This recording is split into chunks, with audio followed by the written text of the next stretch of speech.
सवाल है C2 plus 100% की बात कर रहे हैं। इसकी प्रक्रिया किस तरह से बने, इसके ऊपर आगे बात चल सकती है। और दूसरी, किसान मजदूर का कर्ज खत्म करना, सरकार ये बोल रही है, इसके बारे में आकलन करना पड़ेगा। सरकार के सारे सरकारी बैंक है, अगर भारत सरकार कहे तो 2 दिन में सारे आंकड़े उनकी टेबल में पहुंच सकते हैं। यह भी पॉलिटिकल विल पावर का सवाल है।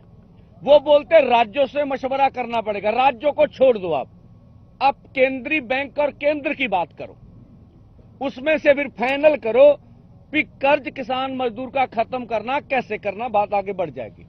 तो मैंने जो आपके समक्ष बातें रखी, मुझे बार बार आप सवाल करते हैं कि इसका हल क्या होगा, तो ये हल के रूप में हम आगे बढ़े। बाकी सब मांगे महत्वपूर्ण है, उनके बारे में विचार करके मांग मना के आगे चला जा सकता।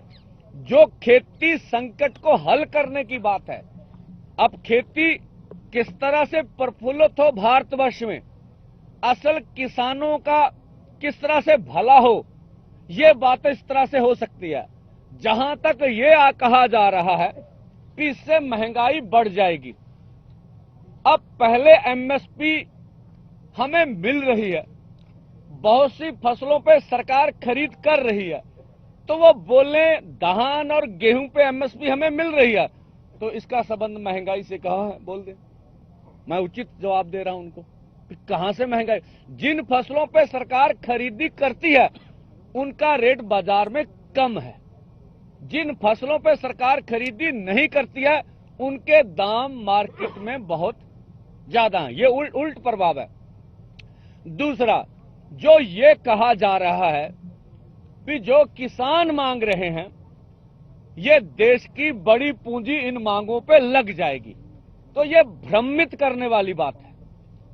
देखिए, बहुत सी कैलकुलेशन आपके सामने आई है, वो कह रही हैं अगर 23 फसलों की भी हम बात करें, 36,000 रुपए से 37,000 करोड़ रुपए से चल सकता है। एक कैलकुलेशन ये बोल रही है कि 2 लाख, 2.25 लाख, 2.5 लाख से सारा घाटा पूरा किया जा सकता है। जो सरकार खरीदेगी आगे बेचेगी भी, एक सर्कुलेशन होगा।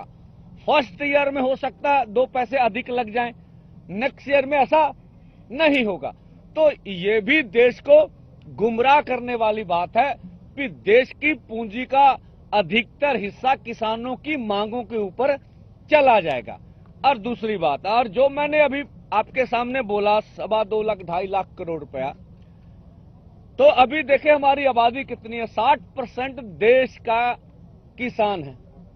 तो भाई इतनी जीडीपी में आप देख ले कितनी बड़ी पूंजी, तो ये थोड़ा सा हिस्सा भी हमें देने के लिए तैयार नहीं है। तीसरा, अगर एमएसपी पे लीगल कानून पर खरीदी होगी, सरकार ने पीडीएस सिस्टम रखा, वो बोल रहे हैं हम 80 करोड़ से प्लस लोगों को मुफ्त अनाज देंगे। तो कैसे देंगे भाई, आप खरीदेंगे तभी देंगे, खरीदी करेंगे तो देंगे।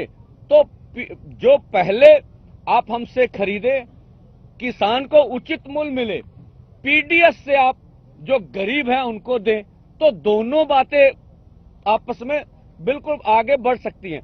आप तो तेल बीज दालें विदेशों से मंगा रहे हैं, किस लिए मंगा रहे हैं भाई, हम पैदा करने के लिए तैयार है, इसलिए बाहर से भी हमें एमएसपी पे खरीदी नहीं होती, तो हम इधर बढ़ नहीं रहे।